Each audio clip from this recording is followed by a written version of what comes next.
Kumusta mga kababayan? Welcome back sa ating vlog. For today's video, ang pag-uusapan natin ay tungkol sa mga negative thoughts na naririnig natin sa mga tao sa ating paligid tungkol sa pag-apply natin pa Poland. Ginawa ko pala itong video para sa mga kababayan natin na nag-a-apply pa lang dito papuntang Poland at yung mga kababayan natin na nagbabalak pa lang mag-apply papuntang Poland. Ang purpose ng video na ito ay para maging malinaw sa inyo kung ano ba yung totoong sitwasyon dito sa Poland.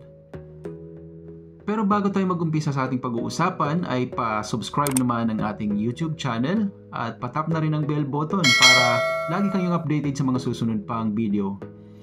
At pa-follow na rin ang ating Facebook account, pa-like and share para sa iba pa nating mga kababayan.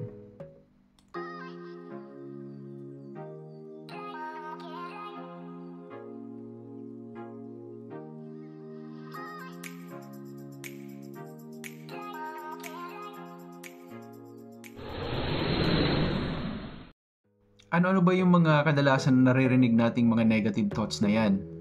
So ito yung mga yan. Minsan makakarinig ka ng sabihin sa'yo, mababa ang sweldo sa Poland, pangit doon. Mahirap ang trabaho sa Poland, pangit doon. Mahal ang placement fee, raises ng mga tao doon. Hindi ka makakabawi sa gastos mo. Mahal ang cost of living doon sa Poland. So yung mga negative thoughts na yan, minsan yan yung pumapatay sa mga pangarap natin. Pero ang totoo, ito konting advice lang. Yung mga tao na yan na nagsasabi ng negative thoughts sa paligid, yung mga tao na nasa paligid nyo na nagsasabi ng negative thoughts, sa totoo lang isipin nyo, tutulungan ba kayo ng mga yan kapag naghihirap kayo? Tutulungan ba kayo yan kapag namroblema kayo in financial? Bibigyan ba kayo ng magandang buhay niyan? Isipin nyo yan mga kababayan. Nung pumunta ko ng Poland, kahit pa paano, alam ko na kung ano yung mga goal ko, alam ko na kung ano yung mga target ko, kung bakit ano yung reason kung bakit pumunta ko ng Poland at bakit ko pinili ang Poland. Sana ganun din kayo mga kababayan, sa yung mga nag-a-apply pa lang, yung mga nagbabalak pa lang mag-apply pa Poland. Sana ganun din kayo. So alam niyo na kung ano yung target niyo, alam niyo na kung ano yung plan niyo, yung reason, yung goal. Like for example, gusto mo magkaroon ng permanent residency. Like for example, gusto mo makuha yung family mo balang araw. Gusto mo sila makasama dito sa Poland or sa Europe. So dapat nasa isip niyo na yan bago pa kayo pumunta dito. And ito, doon sa mga nagsasabi na mababa ang sweldo dito sa Poland, hindi kalakihan ang sweldo dito. Siguro kikita ka ng mga 40,000, 50,000. Pero kung ikukumpara mo naman sa sweldo natin sa Pinas, masasabi kong di hamak na mas malaki naman yung sinasahod dito. Pangalawa, kung bakit yung ibang mga kababayan natin nagsasabi hindi sila nakakaipon, ayun ay malamang siguro dahil lahat ng sinasahod nila pinapadala nila sa pamilya or either maluho, bili dito, bili doon, kaya hindi makaipon. Then isa pa yung nasabi ng mga tao sa paligid natin, mahirap ang trabaho sa Poland. Palagay ko wala namang madaling trabaho. Minsan mental stress, minsan physical stress, ganyan. Pero dito sa Poland, in my experience, marami kang choice, marami kang pagpipili ang trabaho. Like sa mga mushroom picking, yung trabaho doon, hindi ko masasabi na mahirap. Hindi ko masasabing mahirap. Napakaganda ng trabaho. Like sa trabaho namin ngayon, sa robot company, nag-scroll lang, ganyan. Assemble ng mga items. Nag-assemble lang kami ng mga mechanical device, ganyan. Then nagpo-program lang. So, napakadali ng trabaho namin. Oo, nung una, medyo challenging kasi bago lang Kumbaga, wala ka pang idea kaya medyo nangangapa ka. Kaya medyo mahihirapan ka rin sa trabaho kahit paano. Pero nung kabisado mo na, napakadali na lang, Diyos ko po. Parang aantokin nga ako dun sa trabaho dahil sa sobrang dali ng ginagawa namin. Hindi sa nagyayabang ako mga kababayan about sa trabaho ko, pero maraming mga magagandang opportunity dito sa Poland. Siguro yung iba maintindihan ko, nagrereklamo kasi meron naman talagang mahihirap na trabaho dito. Pero mas maraming opportunity dito sa Poland. Marami kang choice. Pwede ka lumipat sa ganitong company kung nahihirapan ka doon. Pwede ka magtrabaho sa warehouse, sa clothing warehouse. Mas madadali yung trabaho doon. Share ko lang, nakapasok ako dati sa warehouse clothing warehouse ng Shein. Ang ginagawa lang namin doon is nag-i-scan lang kami ng mga barcode. Then, siniseparate lang namin yung mga, kumbaga, nire-receive lang namin at nilalagay sa system, sa computer, yung mga return items ng Shein. Yun lang yung trabaho namin, napakadali. Okay, ano pa ba? Minsan makakarinig din tayo, mahal ang placement fee. Oo, totoo, mahal talagang placement fee. Di ko nga alam kung bakit sobra-sobra naman maningil yung mga mga agency. Hindi ako magbabanggit ng pangalan, pero alam nyo na kung sino-sino yung mga yon. As in, talagang sinasamantala nila. Bakit kamo sinasamantala ng mga agency? Bakit ang mahal nilang maningil? Kasi alam nila na maraming magagandang opportunity dito at talagang gustong-gusto puntahan ng mga tao itong lugar na to. Kasi nasa Europe. Okay? So alam niyo na yun. Alam niyo naman, malaki ang Europe, mas maraming opportunity. Nandiyan ang Spain, nandiyan ang France, nandiyan ang Italy, nandiyan ang Czech Republic, Netherlands, Germany. Napakaraming opportunity, guys. Napakarami. It's a matter of time lang. Kailangan may patience, kailangan may tiyaga. Dapat nasa tamang timing yung lahat ng hakbang nyo dito. Hindi mas maganda, huwag kayong magmadali na kumita ka agad ng malaki or something. Mag-jump agad kayo into ganito. Mas maganda idaan nyo sa tamang proseso at the right time, mangyayari yung mga gusto nyo mangyari. So hindi ko nakikita na maghihirap ka sa paghanap ng trabaho. Hindi ko nakikita na walang magandang kinabukasan dito. Kasi based sa naging experience ko dito, as in guys, napakarami.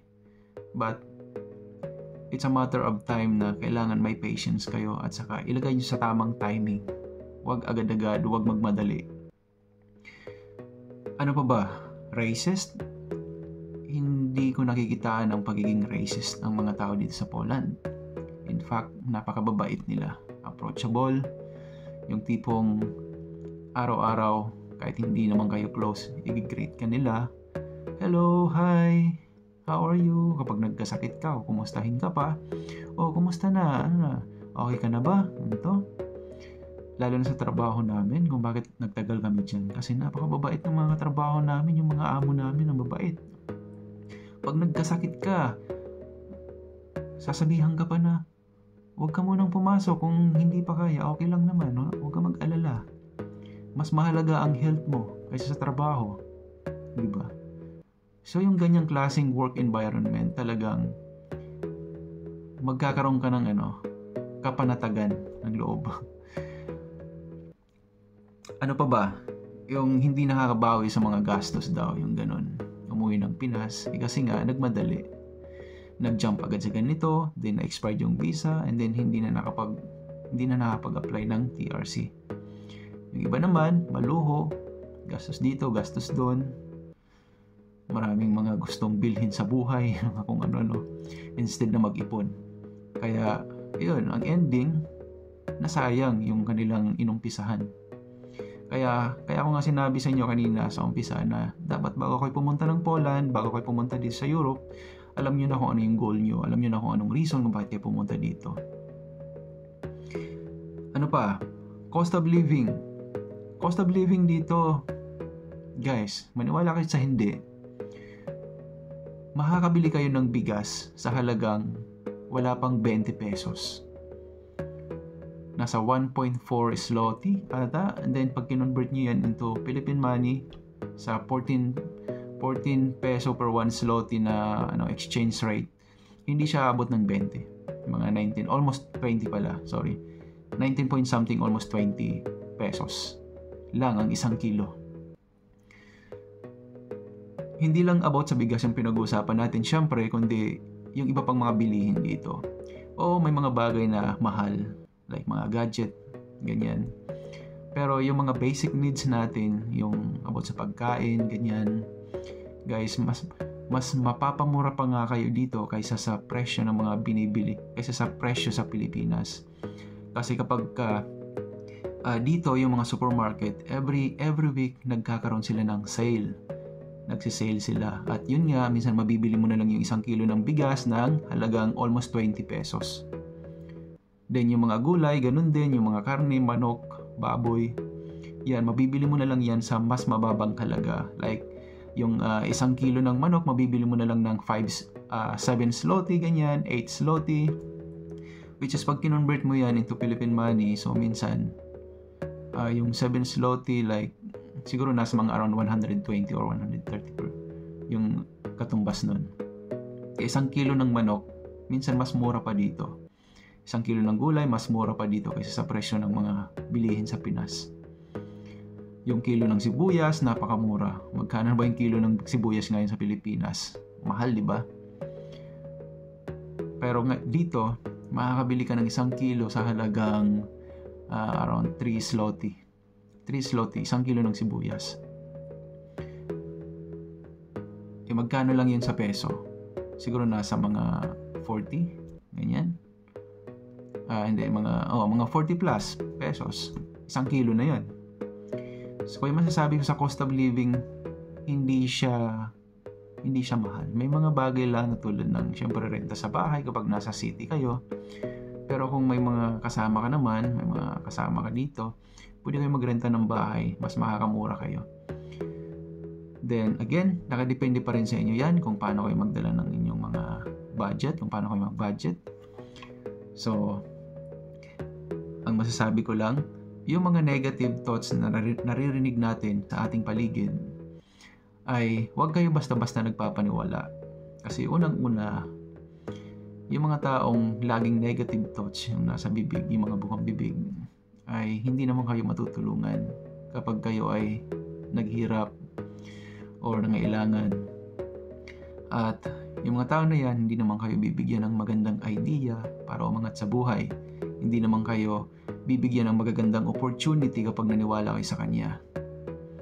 Kaya kung ano man yung nakikita nyong magandang opportunity, gawin nyo. Kasi kung lagi kayong makikinig sa paligid nyo about sa mga negative na bagay, walang mangyayari sa buhay nyo. Kung siguro nakinig lang ako sa mga negative thoughts sa paligid ko, baka wala ako ngayon dito. Baka nagtitiis pa rin ako sa minimum salary sa Pinas. Alam niyo yun. So, share ko lang mga kababayan. Minsan kailangan natin magdesisyon sa ating sarili. Huwag yung laging inaasa nyo sa ibang tao na nakikinig-kinig kayo sa mga sabi-sabi. Okay? So, yun lang po. Sana ay nakatulong sa inyo itong video para ma-inspire or para maliwanagan kayo about sa mga bagay-bagay na naririnig nyo sa paligid patungkol sa Poland or dito sa Europe, tungkol sa buhay ng OFW dito sa Europe, tungkol sa mga opportunity. So sana ay nakatulong itong video na ito para magbigay ng liwanag at at mas lalo kayong ma-inspire. Maraming salamat sa panonood at kita-kita ulit tayo sa susunod pang video.